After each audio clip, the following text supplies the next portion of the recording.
കേരളത്തിൽ ക്രമസമാധാന പാലന രംഗത്തു നിന്നും വനിതാ IPS ഉദ്യോഗസ്ഥർ പൂർണ്ണമായും തഴയപ്പെട്ടതായി പരാതി. കേരളത്തിലെ ആദ്യത്തേതും രണ്ടാമത്തേതും വനിതാ IPS ഉദ്യോഗസ്ഥരെ UDF സർക്കാർ ക്രമസമാധാന രംഗത്തു നിന്നും പൂർണ്ണമായും ഒഴിവാക്കി. ജനസംഖ്യയുടെ 51% വനിതകളുള്ള കേരളത്തിൽ ജില്ലാ പോലീസ് മേധാവി സ്ഥാനത്തു നിന്നും വനിതാ IPS ഉദ്യോഗസ്ഥർ തഴയപ്പെട്ടു. Reporter exclusive. 2 ADGPമാരും 4 SP-മാരും ഒരു ASP-യുമാണ് കേരള കേഡറിൽ വനിതാ IPS-കാരായുള്ളത്. ഇതിൽ SP-മാരായ ഹർഷിത അട്ടലൂരി സംസ്ഥാനത്തിന് പുറത്ത് ഡെപ്യൂട്ടേഷനിലും നിശാന്തിനി പ്രസവാവധിയിലുമാണ്. സംസ്ഥാനത്തെ ആദ്യ വനിതാ IPS-കാരിയായ R. ശ്രീലേഖ, രണ്ടാമത്തെ വനിതാ IPS ഉദ്യോഗസ്ഥയായ ഡോക്ടർ B. സന്ധ്യ, SP-മാരായ അജിത ബേഗം, ഉമാ ബെഹ്റ, ASP മെറിൻ ജോസഫ് എന്നിവരാണ് ഇപ്പോൾ കേരളത്തിലുള്ള വനിതാ IPS ഉദ്യോഗസ്ഥർ.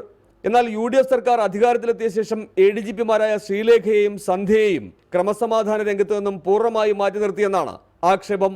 ട്രാൻസ്പോർട്ട് കമ്മീഷണറായിരുന്ന ശ്രീലേഖ 3 മാസത്തെ വിദേശ പഠനം കഴിഞ്ഞ് തിരിച്ചെത്തിയപ്പോൾ കസേര പോയി. പകരം നിയമനം നൽകാൻ സർക്കാർ തയ്യാറാകാത്തതിനെ തുടർന്ന് വിശ്രമത്തിലാണ് ശ്രീലേഖ. Doctor B. സന്ധ്യയെ AP ബറ്റാലിയൻ ADGP പദവിയിൽ നിന്നും തീരെ അപ്രധാനമായ പോലീസ് നവീകരണത്തിലേക്കാണ് മാറ്റിയിരിക്കുന്നത്. ജില്ലാ പോലീസ് മേധാവി സ്ഥാനത്താകട്ടെ ഒരു വനിതാ IPS ഉദ്യോഗസ്ഥ പോലും ഇപ്പോഴില്ല. വയനാട് SP ആയിരുന്ന അജിത ബീഗത്തെ കാരണമൊന്നുമില്ലാതെ തിരുവനന്തപുരം പോലീസ് ട്രെയിനിംഗ് കോളേജ് പ്രിൻസിപ്പലാക്കി. വയനാട്ടിൽ 5 മാസം മാത്രമായിരുന്നു അജിത ബീഗത്തിന് SP പദം ലഭിച്ചത്. ഇപ്പോൾ MSP കമാൻഡന്റായ ഉമാ ബെഹ്റയ്ക്ക് സർവീസ് ചരിത്രത്തിൽ 6 മാസം മാത്രമാണ് SP ആയി നിയമനം ലഭിച്ചിട്ടുള്ളത്.